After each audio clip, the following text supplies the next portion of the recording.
মাননীয় স্পিকার, কাদম্বরী মরিয়া প্রমাণ করিল যে কাদম্বরী মরে নাই। আমাদের তেলের দাম শেষমেশ বৃদ্ধি হইল মাননীয় স্পিকার, কিন্তু তার আগে আমরা দেখলাম কয়েক কিলোমিটার জুড়ে লম্বা লাইন। আমরা দেখলাম মাঝরাত পর্যন্ত ড্রাইভাররা দাঁড়িয়ে আছে, তারা তেল পাচ্ছে না, কিন্তু সরকারের সেই ব্যাপারে কোনো হেলদোল নাই।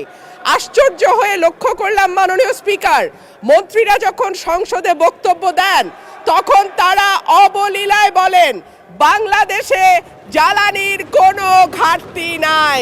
কিন্তু মাননীয় স্পিকার, শিয়া বাটার ও ভিটামিন ই সমৃদ্ধ লিলি বিউটি সোপ, তারুণ্যময় উজ্জ্বল ত্বকের জন্য। যখন তেল নিতে যায় তখন দেখা যায় 3 কিলোমিটার লম্বা লাইন। মাননীয় স্পিকার, সরকার সম্ভবত কিছু পদক্ষেপ গ্রহণ করবার ঘোষণা দিয়েছে। তার একটা হচ্ছে মার্কেট প্লেস 7টা বাজে বন্ধ করে দেয়া।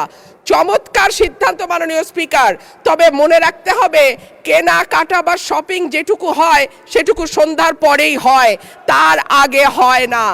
2 হইল অফিস আদালতের সময় বলে পরিবর্তন করবে। 5 দিনের জায়গায় 4 দিন বা 3 দিন তারা কর্মঘণ্টা ঠিক করবে। কিন্তু প্রশ্নটা হচ্ছে, যদি জ্বালানির কোনো সংকটই না থাকে তাহলে এত লম্বা লাইনই বা কেন, দামই বা বাড়াইতে হয় কেন, অফিস কর্মসূচি সময় পরিবর্তন করতে হয় কেন? এই প্রশ্নগুলো তো ওঠে মাননীয় স্পিকার। মাননীয় স্পিকার, আপনার মাধ্যমে এই সংসদের কাছে আমি জানতে চাই, জ্বালানি মন্ত্রীরা যখন গণমাধ্যমে কথা বলেন তখন মনে হয় বাংলাদেশে আল্লাহর রহমতে কোনো সংকট নাই।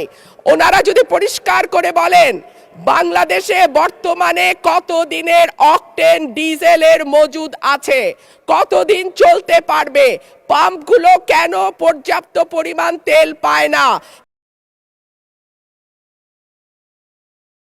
শিয়া বাটার ও ভিটামিন ই সমৃদ্ধ লিলি বিউটি সোপ, তারুণ্যময় উজ্জ্বল ত্বকের জন্য।